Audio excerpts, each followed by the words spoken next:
I wasn't able to join the festival yesterday, but I've been in the sessions since this morning, and it was a fantastic experience. It's really nice to be back talking to each other, even online. I really did miss that.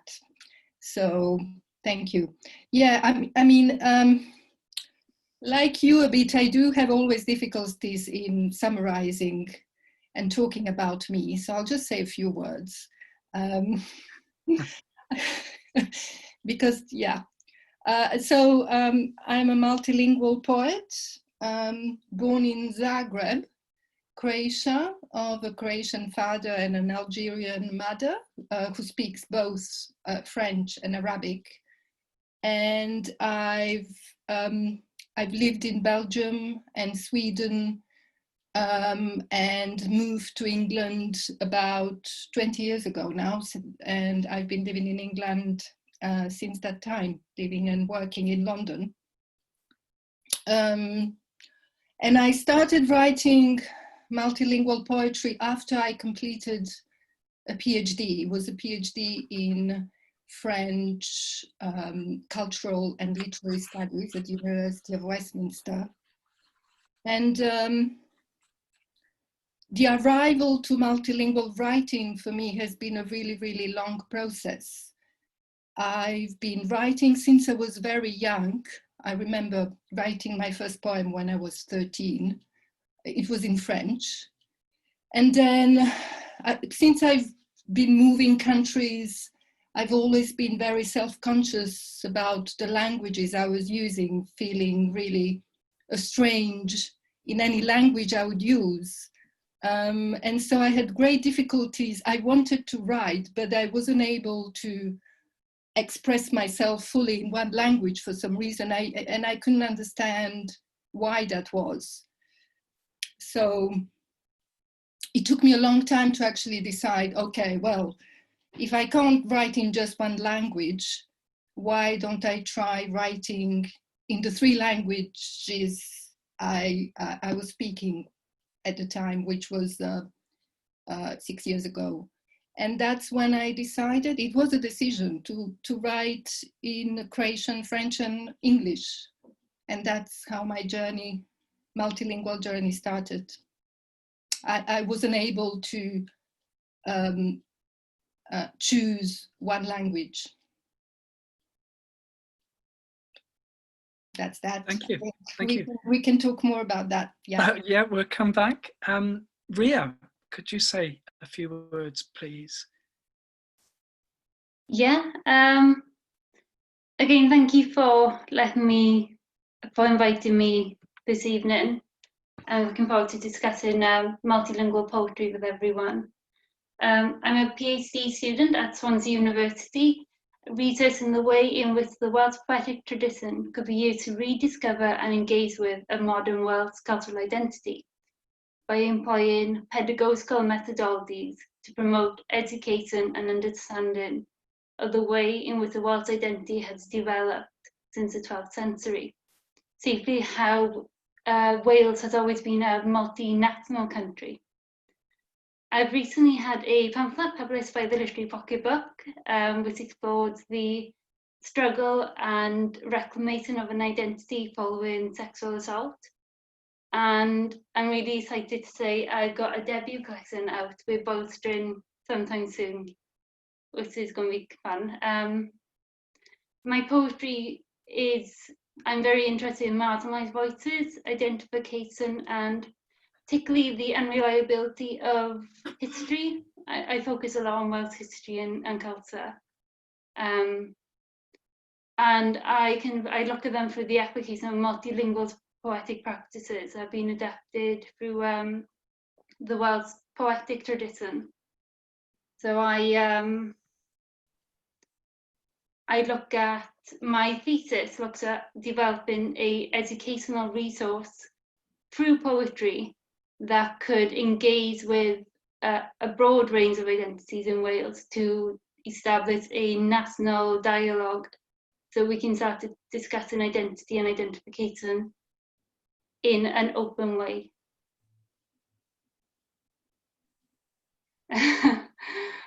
Thank you.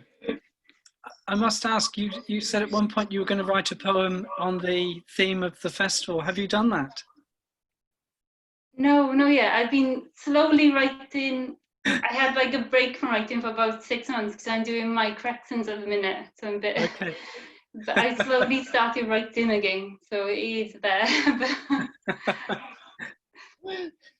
Thank you. Hello, Beth. Could you say a few words about yourself and your practice?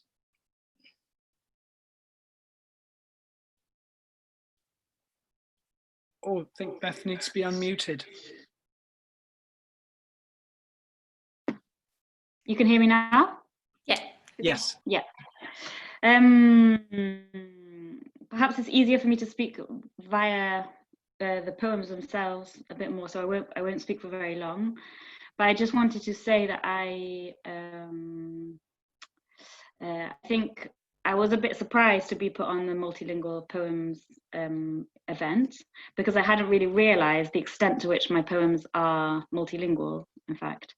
And they, since having been rereading them and preparing, obviously, for this evening, I've realized that they, I studied languages initially. I studied French and Spanish, and then later also German, and I've lived in Spain and Germany, and I now live in France. And given that when I write, it's kind of a, I feel as though it's sort of like an attempt to bring the remnants of something that I feel I've experienced, but I haven't been able to bring into the world in any other form, and poetry allows me to do that. There are these remnants also of my lived experience that is in those languages. So it's not accidental, because I choose to not keep it in English, even though I'm English. But I feel as though they allow the multilingual element for me is something like showing that imprint and that attempt, and very much sort of breaking with this idea of a pristine language which will explain everything, that it's always an attempt, and it's always yeah. So that's more about my work than me, but basically I'm living in Marseille. I work as a translator. I also work as a cook at the moment, and I've taught here, and I'm working on my first collection. And I'm very grateful to David for inviting me this evening, and also for having been one of the first people to ever publish a poem of mine. And I'm now a sort of regular contributor. I'd say I don't know, maybe 7 or 8 poems have been in the review. So thank you. That's right. You've been in a lot of issues for the last few years. It's been wonderful, and I have noticed that they've been multilingual poems, not all of them, but there's a good number that have, and it also chimes in with the extent that more people are writing multilingual poems as well. So I think the last 5 years we've had an increased number of multilingual poems. I kind of like to move the discussion towards the kind of marginalization of subordinate cultures, and in particular dialect. I'm thinking of some of the poets from the Caribbean, particularly Camus Brathwaite, who's written quite a number of books in a local dialect, as well as using other languages. And I just wonder whether any of you use local dialect in your poems. And related to this is sort of how important is translation in your practice? So Jasmina? Mm-hmm. I don't use local dialects in my poetry. I deal with so-called standard language. I mean, from a sociolinguistic point of view, the word dialect is not really used. One talks of linguistic varieties, non-standard and standard. So in the word dialect, there is always a notion of power, in the sense that the dialect, as opposed to the standard language, will have an inferior status often. So yeah, sorry, I've digressed a bit, but I do use translation a lot, or I did use translation, especially at the beginning of my practice. That was my main multilingual strategy, or my device. So I would start by writing a poem in English, and then I would translate it into French and then Croatian.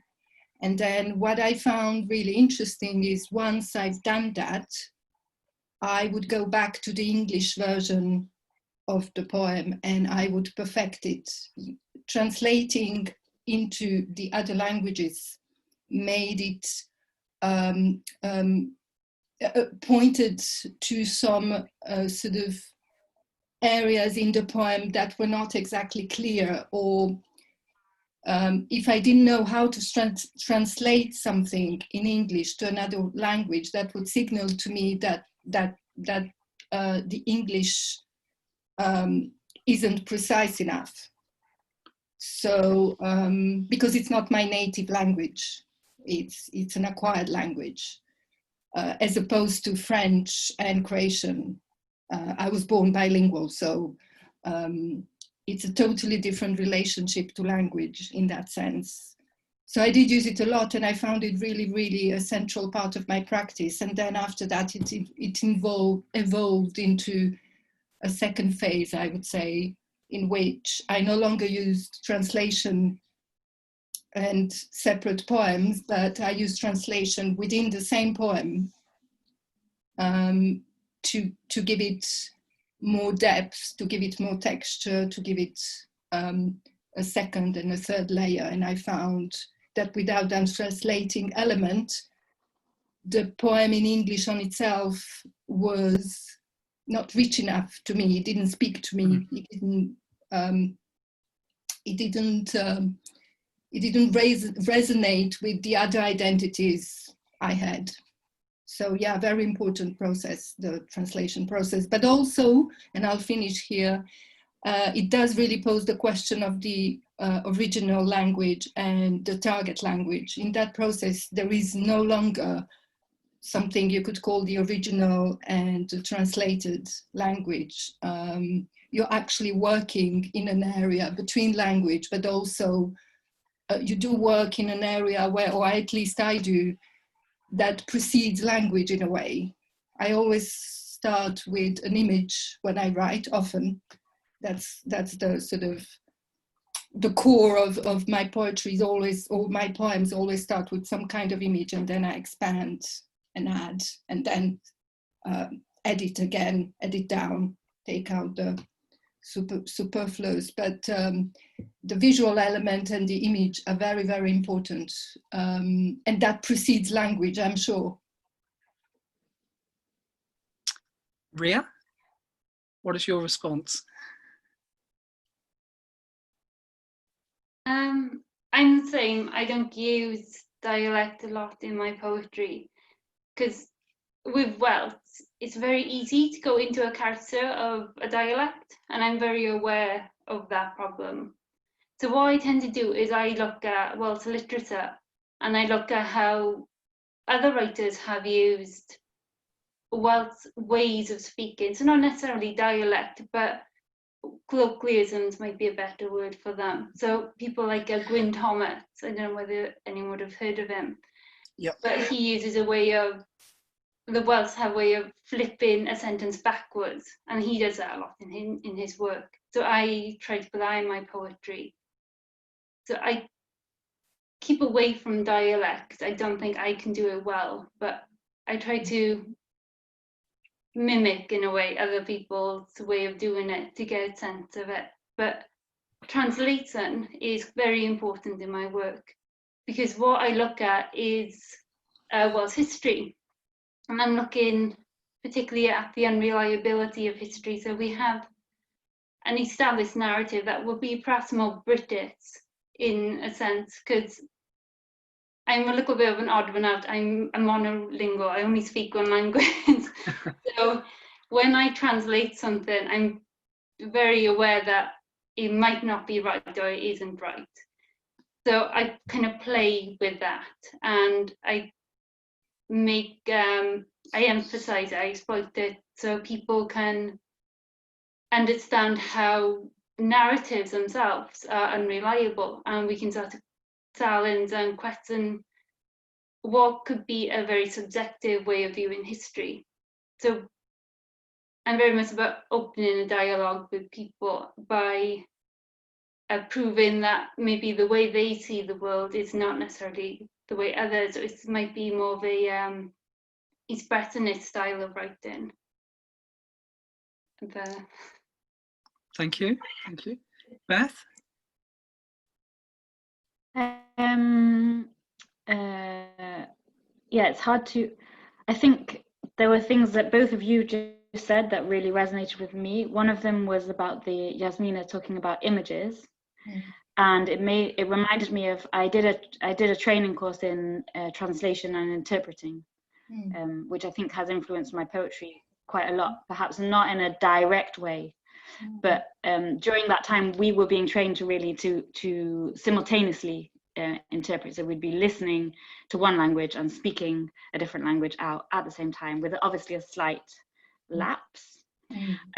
And one of the things we did to help us train was to make little diagrams and just try to allow the brain to receive an idea in an image, as simple as possible, and then remember those images and sort of regurgitate them in a different language, and to recognize that we can be a portal in that sense.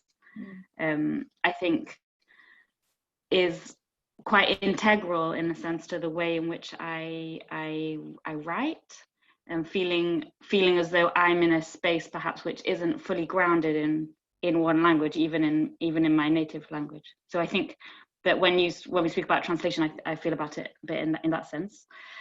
I have not yet, although I've been increasingly asked to translate my poems into French so I can share them with a French audience. Yep. And I'm a bit hesitant to do so, but I'm excited to. I'm going to try it. I haven't yet really tried that. So yeah, I feel as though there's also the translation. When I read it, will perhaps become more apparent that when you're living in translation, in a sense, because a lot of my thoughts are coming out of my mouth in French because I'm in France, but I'm never quite sure which ones are being formulated in French and which ones are being formulated in English. So I think sometimes in the poetry as well, there's a translated syntax, which is potentially sort of without it being purposefully so, you begin to have a different musicality when you're surrounded by a different language, and similarly how you have a different musicality if you're in a depending on dialect as well. The question about dialect made me think about Yorkshire, because I'm from Sheffield, and I know that sometimes in small ways, and that will sneak into my poems as well. Different. I know that in Sheffield it's completely fine to say I was sat, I was stood, whereas in other parts of the country we have to say I was standing, I was sitting. There's different forms of grammar are possible. Yeah, I've certainly noticed some dialect in your poems, and also in Rhea's as well. You do use some dialect. The Mexican Spanish was dialect, I think, in your notes and so on. So it does. But the important thing is the kind of gaps and spaces between the two languages, and how that is kind of negotiated. And I should mention a very important essay by Jacques Derrida, a very early essay, 1966, called The Monolingualism of the Other, which makes us all think about, as you're doing, identity in particular, but also ancestry and the way local dialects have been removed and lost, particularly by indigenous peoples around the world. And so my next question is, to what extent do we think that multilingual poetry can disrupt, deconstruct and challenge monolingual narratives and texts? Wow. Bit of a deep question, but why not? I'm game. Question, yeah. Well, definitely it can, and it does, by the simple fact that one uses different languages in the same poem or text. That does open up a multilingual space that by itself deconstructs monolingual narratives, monolingual identities, monolingual paradigms, and deconstructs this idea of one nation, one language, one identity that is so prominent in nationalistic discourse. So I'm not explicitly a political writer. I do try not to write explicitly politically, but I do realize that by using multilingual poetry, I do automatically give a political statement, because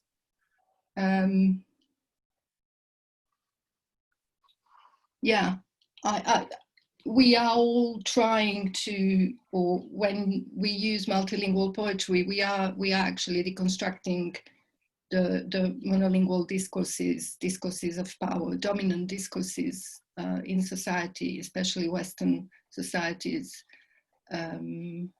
Yeah, I think I'll stop here. Rhea, what's your view? Yeah, I'm kind of a border person in the sense that I don't speak Welsh, so I'm not completely part of the Welsh community, but a lot of people perceive me to be Polish, is a lot of what I get. I've had a lot this weekend for growing up, where I've had a lot of strangers, they'll approach me and say, where are you from? And I say, Wales, I'm from down the road. And I say, where are you from originally? And I'm like, Wales. And then they'll all say, you're Polish, I've had French, I've had everything. And that has never bothered me, but it has always made me think how people who are actually, who call Wales their home, but who are ostracized by their community, how they look at their identity and how they kind of merge it into this too, especially third generation Welsh who have parents from different backgrounds, and they would want to share that background. So I started looking at the Welsh poetic tradition, and I don't know how familiar people are with it, but it's an ancient form of writing poetry. And it began in the 5th century, but it's actually got a lot more codified in the 12th. And during that time, it collaborated to an extent. It's not quite proven, but there are evidence that it had connections with European poetic traditions. So it showed how a Welsh poetic tradition that is perceived to be very uniquely Welsh has its roots in a multinational theme. And because I'm monolingual, I couldn't have a direct connection with the language to explore this. So what I did is I took the characteristics of that tradition, which is very closely linked to the language and to its history, and I kind of explored how to explore identity by looking at the syntax, bringing in the syntax and grammar of the Welsh language in English. So in essence, what I did is I denaturalized the English language by using it in a Welsh context. So it kind of, in a sense, reclaimed the power from a British narrative back into a Welsh narrative, but because of it was so distorted, it left it open for other cultures to input their perspective into it. I can clarify that if you like. Thank you. Now we'll hear from Beth, and then after Beth, I think we'll start with some reading. So Beth, what's your response?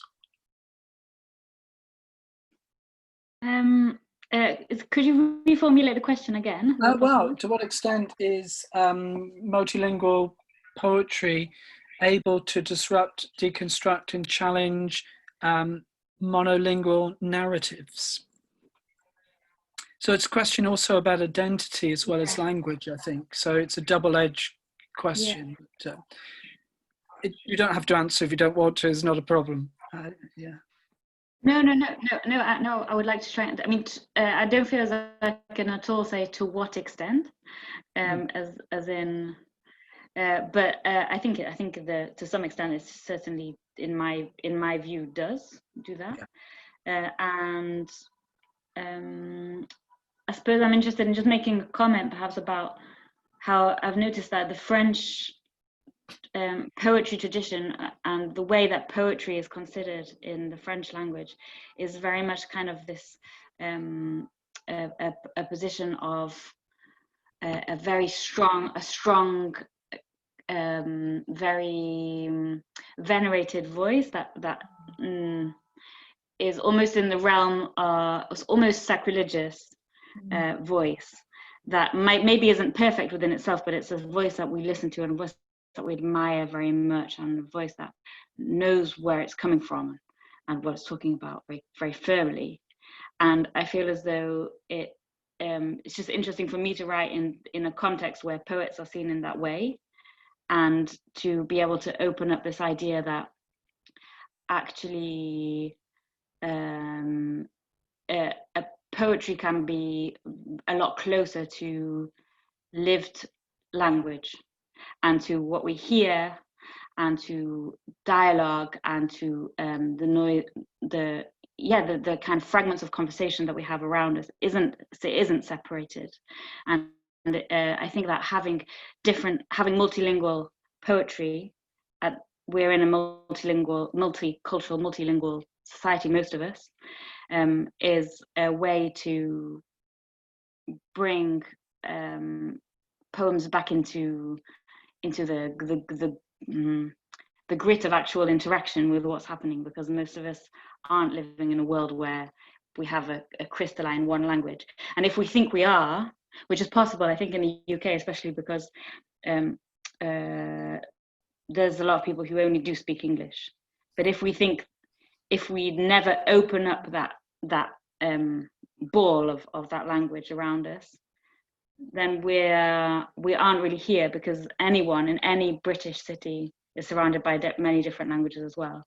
So I feel as though it does deconstruct this idea of truth being spoken through the writer, basically.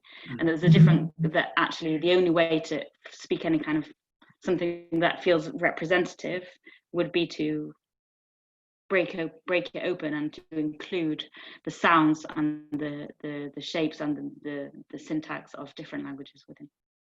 That was perhaps quite long-winded, but that's okay. Thank you very much. Yeah, I just wanted to sort of cover a broad range of the field initially before the readings.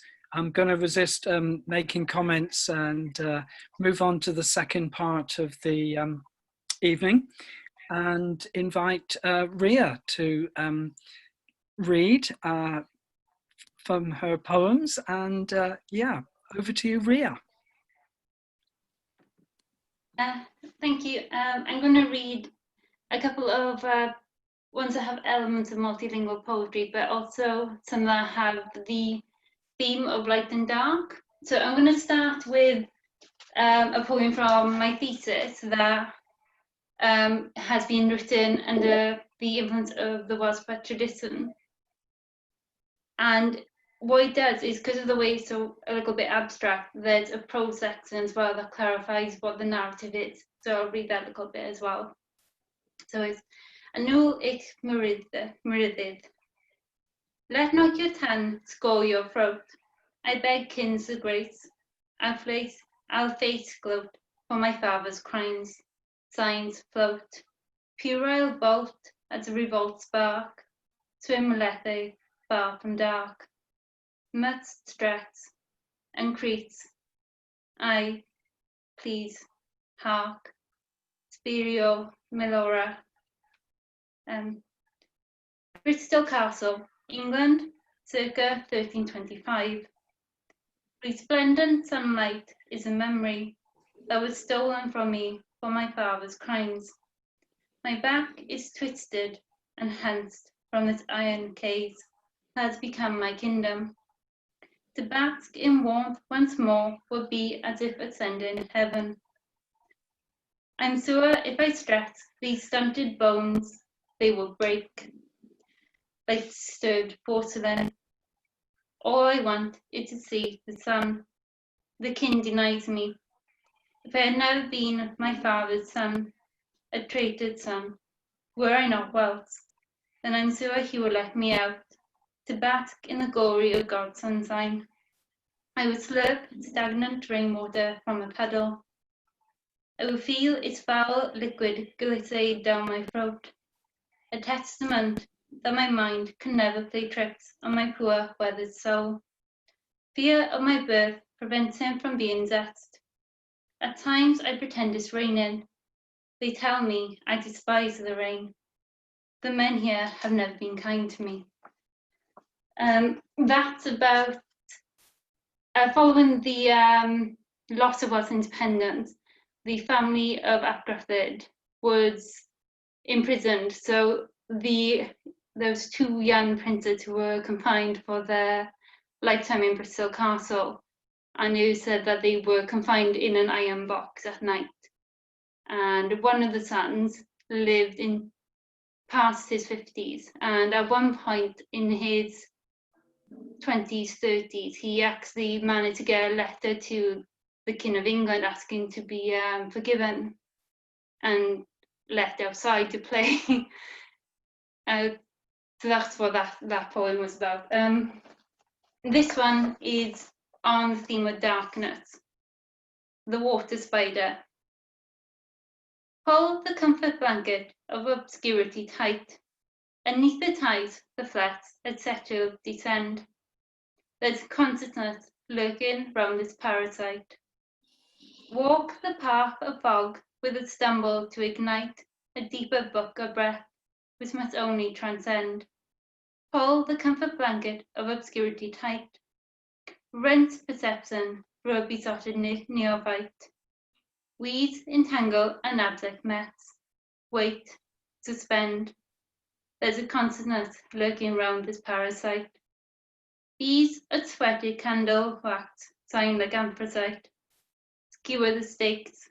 There's more than your life to defend. Pull the comfort blanket of obscurity tight. I saw its finality and weed stars watertight. Distill like a sight. What reality bend? There's a consciousness lurking round this parasite. Constrict silver in splinters a meteorite. Dear one, hurry. There's a funeral to attend. Pull the comfort blanket of obscurity tight. There's a consciousness lurking round this parasite. I'm not sure how many poems you like us to read, but tell me to stop. Okay. Will you have me carry on now? I can. Yes.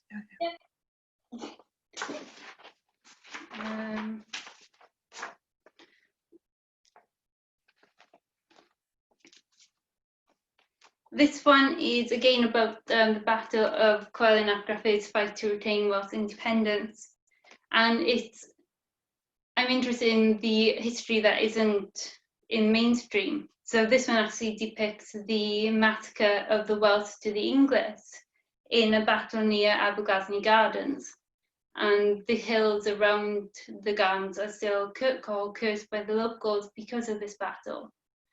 And it said that he massacred thousands of English soldiers in a day. So it's called the corpse candles. From the corpse, the deer stared breathless and claimed the heart of me. Deathless with anticipation, I yawned. livid flesh, bribed arteries, dawned canyon, lobotomized its truth. The tower teg stole a cream tooth, the essence of nitric myth. Flexed, striced, spliced, and aching, yet pith against the constraint of the whole. Turn to the devil at your door. Dear ruminates the septum's cud. Newt draws an isopath through mud and realigns its strange distance. Dear mutters to non-existence. Aberglasney Hill, the Battle of Coed Lathen, circa 1257. Cwelyn ap Gruffydd marched here once, as the English plundered into Wales. Iron pot soldiers expeditiously sent over the border with the Swiss wobbling at their heels. The Blue Room, Aberglasney Gardens, circa 1650. All who live in the shadows of the hill are cursed souls. A fritillary of pinstripe snakes snap walkers' ankles that tiptoe between adolescent bluebells. Bits of Anthony Rudd once beheld its potential, and saw a cloister emerge from the shadows, simmering emerald and sepia in the gloom where puddles orchestrate light into dual illusions. The housekeeper had known all along. Those 5 lights spied in the blue room, air fresh with plaster and heavy with carbon monoxide. The home fires had kept burning through the night. 5 more delights were given to death as its servants of fortune. Small, tragic figures bowed and bent towards their candles. The maids are ever watchful. Like little creatures with eyes bespectacled with soot, lime had made a mess of them. Hair thick with grease, and hanging as if a broken neck clinging onto months-old warped-like strands of grittle. And this one, I got 2 books here, sorry. Our Primordial Nightmare. If you can't change a person, change their tape. Cloister a kitty to reveal its make. Flat scud, spikes the need to test the brakes. Would see worth the time to resuscitate? That cord flaxed and give himself an earache.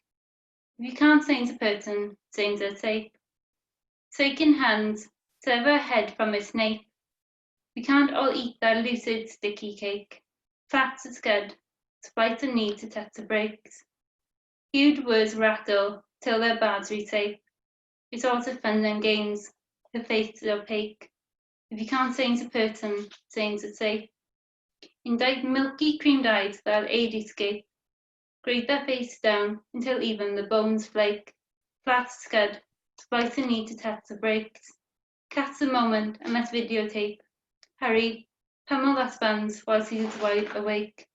If you can't change a person, change the tape. Flat scud, spite the need to test the brakes. Can we carry on? Yes. The Dumbling Tower. The Dumbling Tower's falling down, captured in the grey, brawling swell and roiling incandescent waves that fight its back quiescent rebellion. Webbed merfolk kidnap Luck and force Ariel to lap her virtue with a tarnished fork. Keep up their aggression, to key those bricks until they start to rot near the Aphelion, and clot the plug hole, still rigged up close from the last grey bar. Scoop up the scum, serve between Titan and Neptune, as Luck grasps at state of Perloon. I got one more, is that okay? Yes, of course, yeah. Pontificaken, sorry.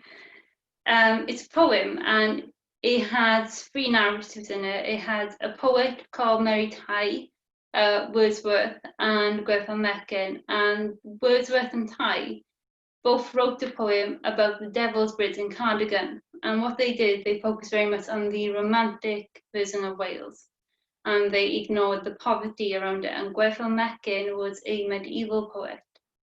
and see reclaim the Welsh poetic tradition from a very male-dominated narrative that used it to celebrate religious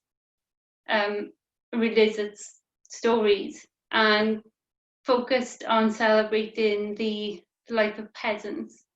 So this poem explores the tensions between nostalgia and romanticism and the reality for the people within the environment.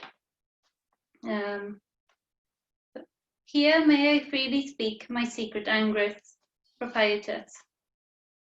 Y crowd soaked, your cupboard, your kebran, caco, caco, caco. Prosperina calmed the sandman. How dreary each object around us appears. Hen was purling for horn, purling snow. From the young stream that smites the throbbing rocks. That strange pace, that oaken peace will trow. Such power possess. Sold her its aim to sin in. Urtin and Titim calm resonating to grieve. Hen's barrow was well ruminated. Ravening your key was eerie mountain ermine. And labouring breast, by no comfort it seared. Lewis cloven it stricken, lurking solitude. Lawns to indulge in vain tears, musled would smear impetuous smirting. When joys are gone, the sad mourner returns. Euphenia blew steam till her hands felt bitter and pute. Her cow had traversed the torrent, and lay heaving at the other side of the incessant chasm. Water clung, as if icicles to its courageous pelt. The prospect of death did not her allow to indulge in vain tears. Meanwhile, cloven hoofed, stricken and soul-sick for a strange land, came upon the grieving woman. A promise of salvation was wrought in sickly language, a soul for breath, and your hen Fanny was cursed into repose, hobbling over throbbing rocks as if beyond stream. The man had been gentle to her misgivings. The hope of wood, entangling wood to bridge a gap that could say to the psychopomps that could slyly from tall reeds, as if a yowling wraith. Now, in the heat of home, she knew she had been bewitched with the crows that soft revenge on her key. Their brethren stretched in an ungracious heap of ebony feathers near the oaken door of the cottage. Its cheek turned a tangerine hue, and her nasal passage enlarged at the smell of stewing cow. She caught a dog's stare as his whines rattled the rafters. That's a mythology retelling of the actual making of the Devil's Bridge, which is said to have been the devil visited Wales looking for a new land, and a woman who had lost her cow over the side of a river tricked him into making a bridge, and he expected to receive her soul for the first person to cross it, but he threw a ball and the devil had a dog soul. So it was that.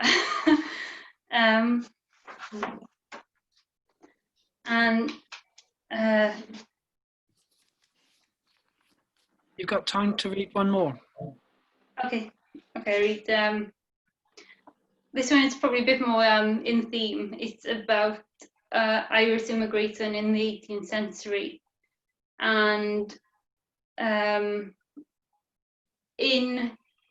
was a law passed in Newport where they weren't allowed to disembark off the boats onto the dock. So what the captains did is they let them off near St. Bride's Head, so they had to go through thick mud and incoming tide, and a lot of them drowned, and we're still finding the bones of young children along the banks of and the people who did make it to land, because of their language and because they were so obviously looking for work and they were vulnerable, were open to attacks and murder along the road. So this poem is about those people crossing. Your more lad crawlers, not as axe by, net her axe. Captain Quicks as Captain Quacks. Cricks echo through bemired cracks. It's pretty on your mud. Will I beneath it's pretty on your mud? Looks lost in mud dark, stark ochre tracks, spready on your mud, spready on your mud. The slows are envious of foreign for foe. Martin turbid Irish feet slopped into a muddied sea, hungry and ravenous for bitter treat meats. The Nakalabi watched their progress with curiosity as whistles unsettled the air. Twittering lantern searched for immigrant shadows in the periphery of his vision. The water being had sensed them come in. There had been a bitter taste to the sea for months. A slight turn of foot would be their death. It felt the bones of the children cease movement in the quick mud of his absent tide. It returned to its lair in a canaverous hit. It would take them soon. The fortunate ventured onto a hardened path and away from the sea, where their congeniality will tear them asunder. Easy picking for the crows. Thank you very much. Thank you. We can also feel, you can also feel very free to dance. Anyway, this poem is called Give. And I just want to say as well that for me, expressing dance and poetry is coming from the same place, I think. Give all that to the dancer. They know the flat, slatted place called a ponton, down by the stream. Temperatures noted, they have studied the insect life. Know what that is eating your eyeball from behind. Car ride, covoiturage. The woman asking questions, dimples, advice, tram tickets. They have the QR code on your service station, San Pellegrino. Silver blue paintwork, can take it. All hail the dancer. Mother has a dry elbow, picks, raised flower bed, snapdragon, nettle, kids watering can, party ring with chipped pink icing, shade like you get in England, damp feet, wormed soil. Really now, it is hot, canicular.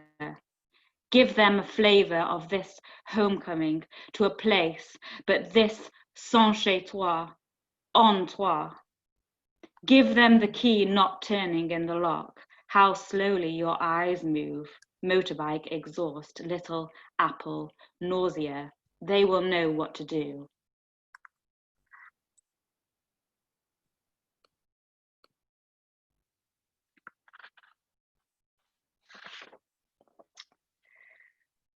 Okay, and this is potentially the last one I'll read. We'll see how we are for time. This is another letter, and this was from a series of letters that are to a woman called Rosemary, who is a real woman, who is in the UK, and she is dead now. And I write to her. I started writing to her when she died, and I'm still writing to her. And she makes a very good listener. She was also a very good listener when she was alive. So this is also, yeah, no, I'll just read it. Okay. Letters to Rosemary 1. January, Rosemary. From behind the counter in the cafe, the odd word raises its head. This long, long month. Basta, Griffon, manejar, kein, klein, sisterhood, fastosh. Or I do. Woman scales the staircase down from the station, lime green triangles on her headphones. Younger one, head in hands, splattered shoes. Carrots in handfuls as though dealing with sand, driven through a mincer, hearing turbine blades. Unformulated, these thoughts. Is this like sleeping on a scattered skeleton? The walnuts in that dream skidded out of the nutcracker and did not bounce. Is the determinedly non-consistent sound of motorbike responsible? Can a woman truly let drop, fall, careen out of sight, perish the person she was earlier? He has thick eyelashes that circle and emphasize the things themselves. I must look down. By now, my tongue aches from misuse. Language is shivering backstage. No one passed it the next costume. On goes the show. It does little ditties all the same, wearing what it has, then skitting off, burning on face and chest, the kind of sweat you notice. These pieces, cars and lorries, a sort of whistling, past a pharmacy with dim lighting. I almost trip on the question, / by which invitation did I pause? Dancing, Rosemary. Halt, stutter, opt out, eke away, shut up, face ache. The bin men have joined the strike now, and if you gaze at the piles, you feel impoverished. I mean with words I mean, or just twitches, or the pieces of irony I grip to like rubble from a Welsh cliff. On the other hand, no sweat. There are friends with full cheeks eating lemon drizzle. We are both settled into leather armchairs, as though we think nothing of it worth scrunching the face for. It is possible to miss the days when the boiler broke. Wore lamb's wool socks, yes, me. Small blue hot water bottle, which saved a first drip I liked to let out on the dark parquet next to my bed. And foot-free, shiverless, unbound by February, nor the strain of upcoming family gathering. There have been moments, all be them short-lived, of not taking God-forsaking of any of it. Let's not forget. Breaking mental eggs and throwing every sixth one hard at the ceiling, watching finger muscles bouncing, a low drum, a space reserved and possible eyes on you. I mean, moving it, dancing the thing out of me. Dear, careful, help-giving, smiling out of one lip edge, Rosemary, who somehow keeps reminding us multiply to try even when breath is short.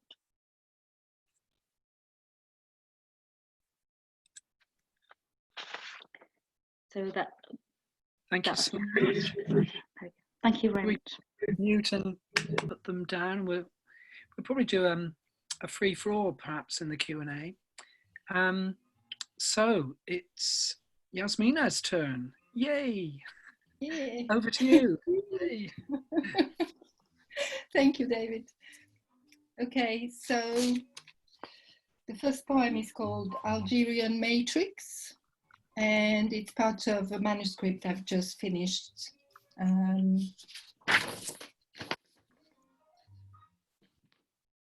This isn't a palimpsest about loss. Oh, is everything okay? Are you hearing me? Yes. Yeah, okay, sorry. I wasn't sure whether I was muted or unmuted. All right, so I'll start again. Algerian Matrix. This isn't a palimpsest about loss. This isn't about a palimpsest loss. This isn't about palimpsest loss. Isn't this palimpsest loss about? Isn't palimpsest loss this about? Isn't palimpsest this loss about? A palimpsest about this isn't loss. A palimpsest this about loss isn't. This palimpsest loss about isn't. Palimpsest about this a loss isn't.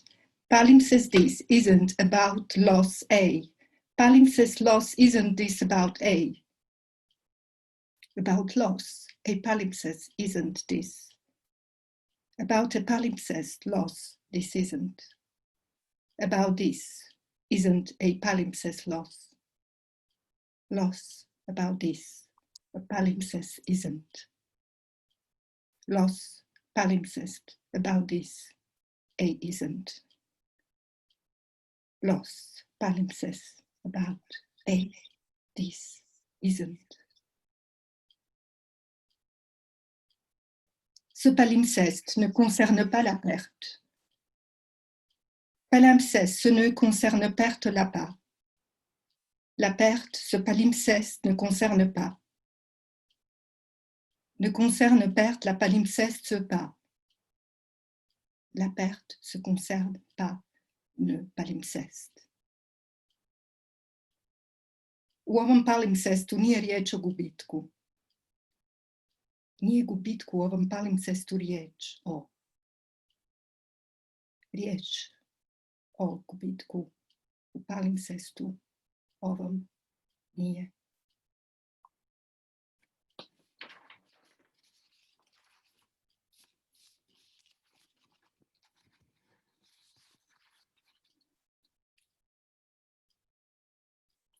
Earthquake.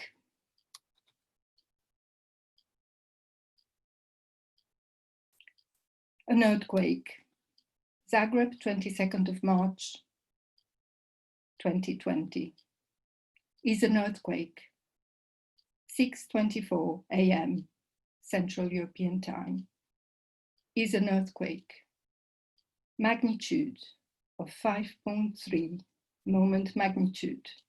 5.5 moment magnitude is depth of 10 kilometers, Potres, with an epicenter 7 kilometers north of the city center.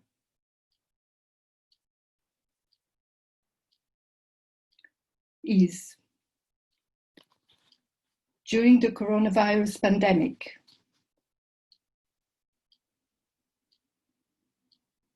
an earthquake is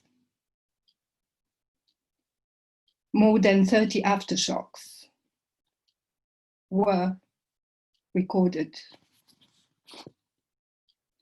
An earthquake is an earthquake within the first 7 hours of tremor is an earthquake. 1,900 buildings reported to have become is Potres, inhabitable, is historical city, center, is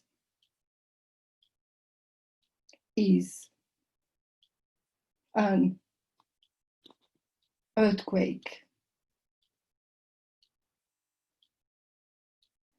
27 injured and 1 dead. Is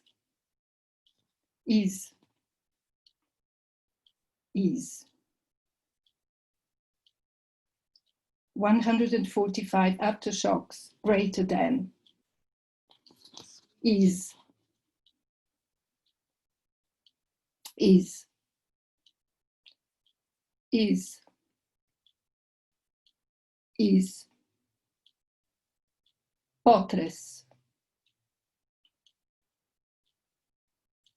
850 aftershocks below 1.3 moment magnitude.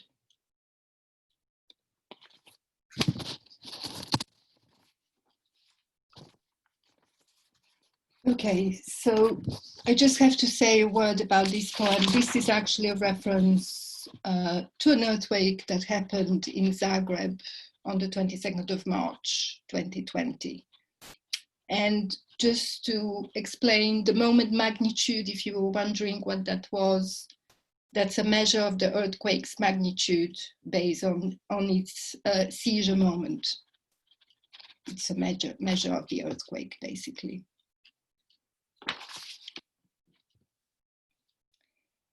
Okay. The third poem is Vol interrompu, and it's been published in Tears in Defense in the previous issue.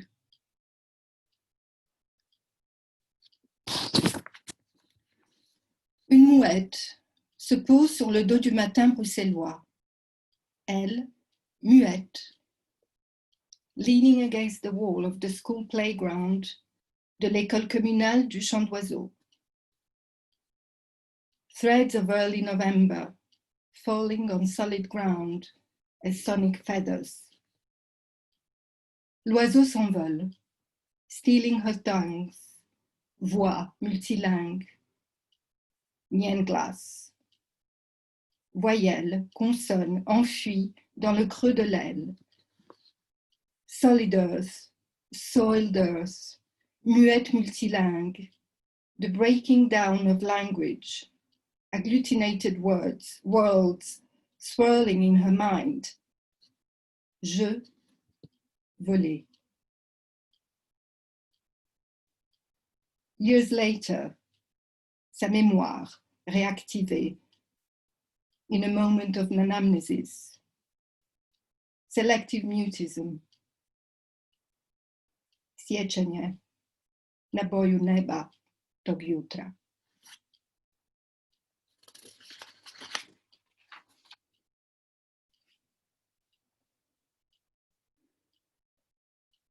Minority Scar. On mornings blue, when two gossamer suns, without reason, rise on the horizon, I walk with my cicatrice, inside out. A broken cup fills my left lung instead of air. Moving to the right.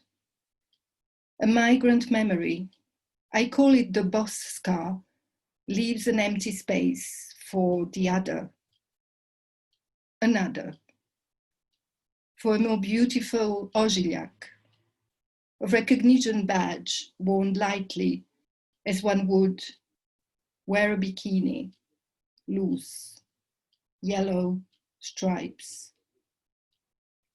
on scarred skin, under the sunshine, azure blue sky, a mirroring world of noir and lumière, black and light.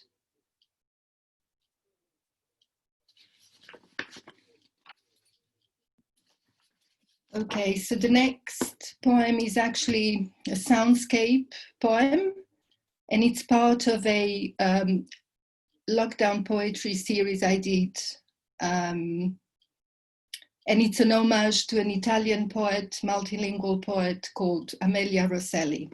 So this was done in collaboration with a musician and researcher. So he wrote the music and I read the poem. So I'll just share my screen now.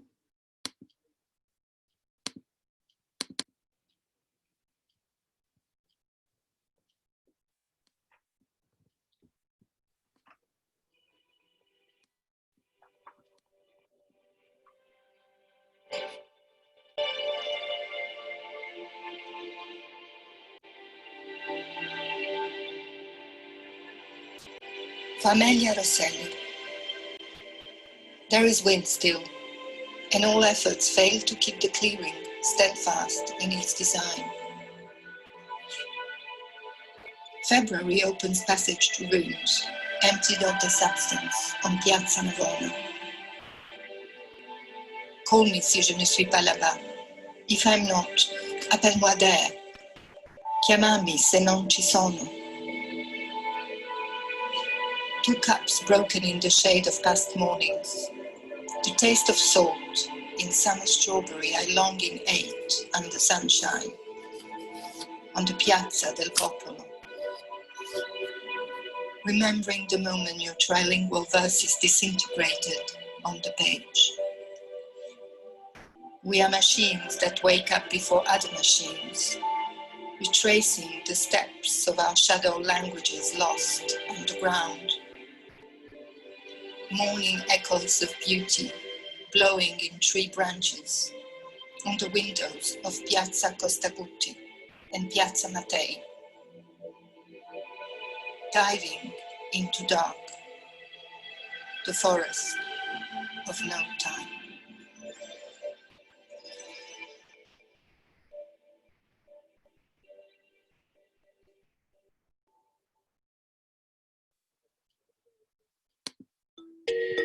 Okay, good start.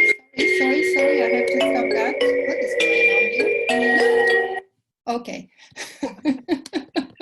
Just continues on to the next track and I always have to panic. Okay, and the last one is called Gazelle with AIDS Ashes. At the desert border tent, a dark donkey, a domesticated gazelle, and AIDS ashes. Whiteness of sand dunes, the non-place of writing. Traces, erasure is loss. AIDS ashes. On the bridge crossing over the Slane River, a doppelganger hands over AIDS ashes. In the story, donkeys send political messages, gazelles rhyme. Scattered on black earth, AIDS ashes. Call me aid is a sentence in a dream. Reminiscence of the desert, AIDS ashes. Voila. Thank you. You're welcome.